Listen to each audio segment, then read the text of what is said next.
Hope you guys like the setup. I certainly do. Questions? Yeah, Ben, I've seen this team ranked anywhere from like number 50 overall to number 75 overall in projections.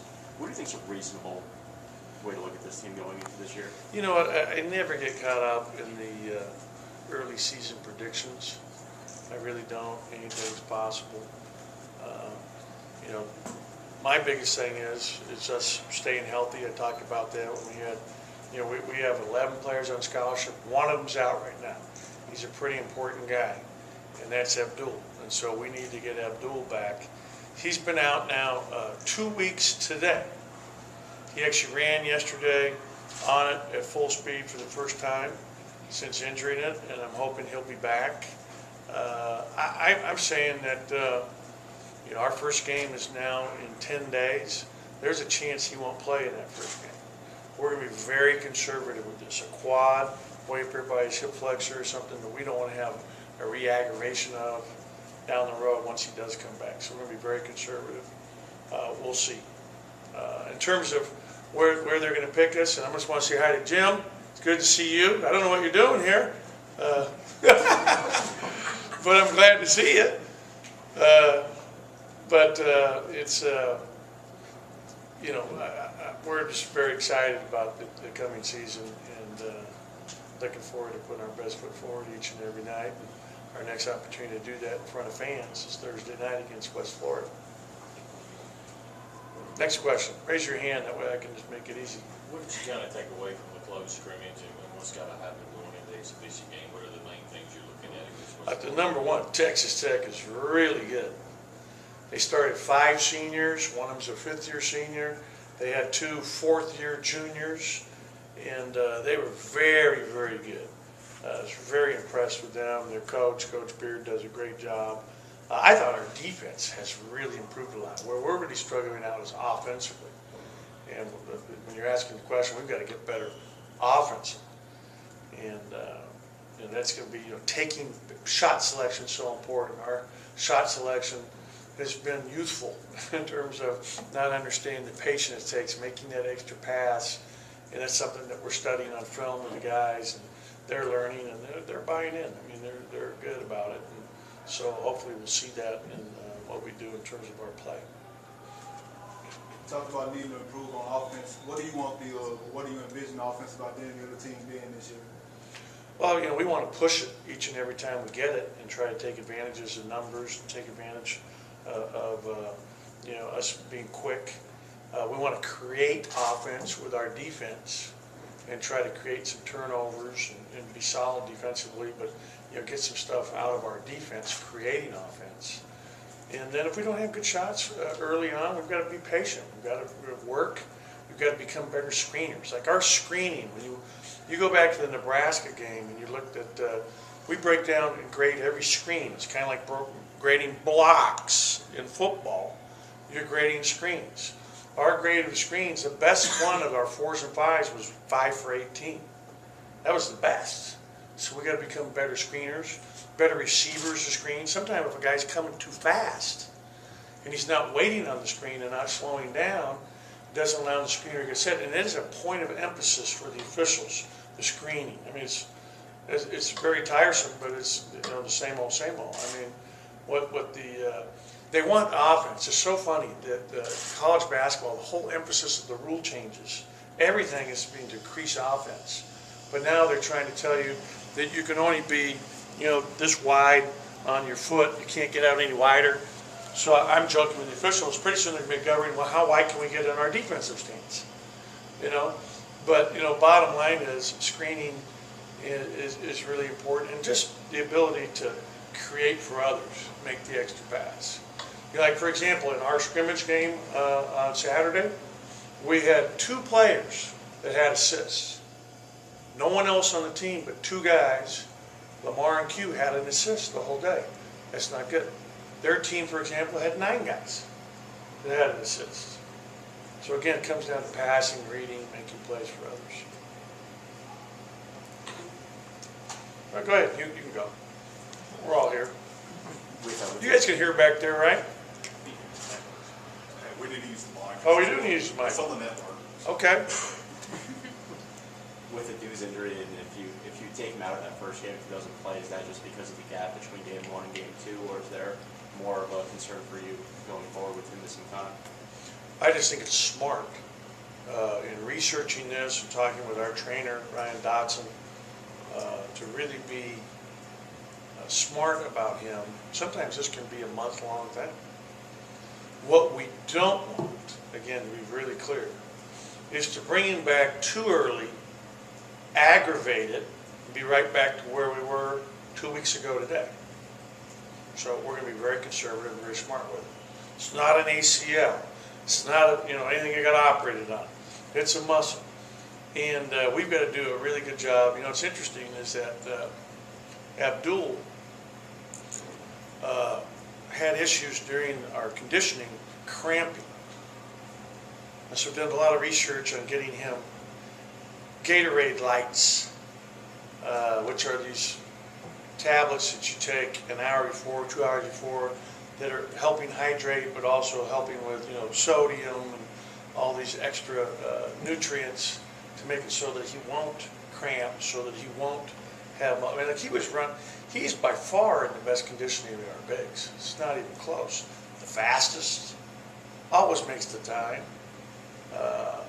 So we're hoping that this will be helpful. It's just a learning process with him knowing his body and learning his body. With him out in the early going, does that mean more minutes for Schneider? Does he possibly move home into the 5, or what do you need in that short time without him? Well, again, it's not for sure that he's going to miss the first game. I'm throwing it out there as a possibility. Being transparent, probably more so than I should be for Alabama State. But that being said, it's all of the above. I mean, what it means is EJ, Schneider, and Eric are all, potentially playing minutes at the 5. On Saturday, in our close scrimmage, I started EJ. You got to spend a couple of years coaching Q now. Now you've had Nick now for a little while and things. I've heard coaches say before you have to coach different players different ways. Are those two guys alike in how you deal with them and their coaching style? How are they alike and different in how you deal with Weatherspoons? They're both pretty easy to coach. They're both great kids. Nick is very competitive, has a great motor. He's still obviously a freshman, so he's learning. His learning curve's a lot bigger than Q, who already has 2 years under his belt. But they're still both learning. They're still getting better, and they're easy to coach. I mean, they're fun to coach. They're very competitive. They're team guys. They want to win. It's a learning process, and so it's all good. How much more mature do you see Lamar being in his second year in the program? I think Lamar has matured a lot. He really has, and you saw it this summer. He's still got obviously room to improve there, just like every other kid in our program. But he's definitely matured from where he was a year ago at this time right now in a significant way. After an exhibition in the scrimmage game, you kind of been surprised what Keyshawn's been able to give y'all, or is it about what you expected? Keyshawn's been a pleasant surprise from the standpoint of his motor. My concern, when I was first watching him was, how hard is he going to play? And you wonder, how much of that is just not playing a lot as a kid. His motors are things the most exciting. Like when we played against Nebraska, I thought he had maybe the best night on the team, he, Eli, and Datcher, in terms of this playing hard and having a great motor and really, really working hard. He's learning. Everything is new to him. He had a great, day yesterday in practice. Very excited about Keyshawn. I think he has a very bright future. I think he's going to play an important role with this year's team. Why don't you start EJ with the other options? I thought EJ deserved it based on how he played against Nebraska and how he practiced the rest of the week. And again, playing hard, having a motor, really defending, doing a great job, and that's what he did. Nothing's set in stone. I told the players whoever starts today has no bearing on who starts November 10th, and it's fluid. Hey, Coach, you mentioned before that you really like the team chemistry this year. How do you expect that to translate on the court, whether it's is making the extra pass or help side defense. What do you expect to see with that team chemistry on the field? Yeah, that's a key, is if you have good team chemistry while you're playing, it should translate to on the floor. And that's the biggest area we need to translate, what you just said, making the extra pass, creating for others. We have, when you look at the NBA, I mean, every player is a guy that can make a pass to make the other teammate look good and play well. And that's what they want at that level. And that's, all the best players of all are the guys that make others around them better. So, it's a real positive when you get guys that can do that. And typically, I think we've been a team in Sunset, which I think part of it is we're young, we get so excited in the game that, we're trying to do it too much on our own rather than let the game come to you. So it's learning to let the game come to you that's really important. Coach, you mentioned still being a very young team. Where do you feel like the team is from a leadership standpoint? Who's kind of stepped up and become leaders? Our leadership still comes from the older guys that have been here. You're talking about Q and Keyshawn and Eric. And then, you think the younger guys are all competitive. And Lamar's vocal. So those are probably the guys that mostly. I think Abdul at times can be vocal. So that's good. We need him back out there to be vocal.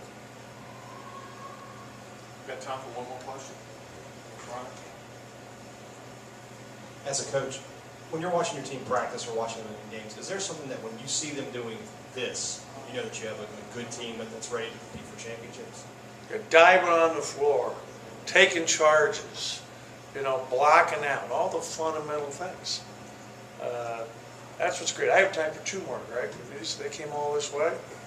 I don't know if they really want to talk to me. They're probably more excited to talk to the players. But you made a big emphasis about passing, assists, that type of thing. Are you satisfied with, your point guards and their ability to make players better themselves, their court vision, that sort of thing? yeah, I think Lamar, Nick, Q, Tyson, they're all guys those are probably our four best create for other passers that I just named. And we need Xavier to be that guy, to be honest with you, because, for example, we started Xavier at the 4 on Saturday. He started at the 4. And the matchup to try to guard him when he's out on the perimeter and able to bounce it and go by you is to be able to slow down and make plays for others. He's got to be a point forward for our team to really, I think, reach its potential. So, he's got to be able to create plays for others and read it. And I think he has the potential to do that. He's done it at times. We need him to continue to learn to do that for us. Last question. Anybody got a last question? Okay, you guys have a great one. We'll see you down in the hump. The players are going to come on right now.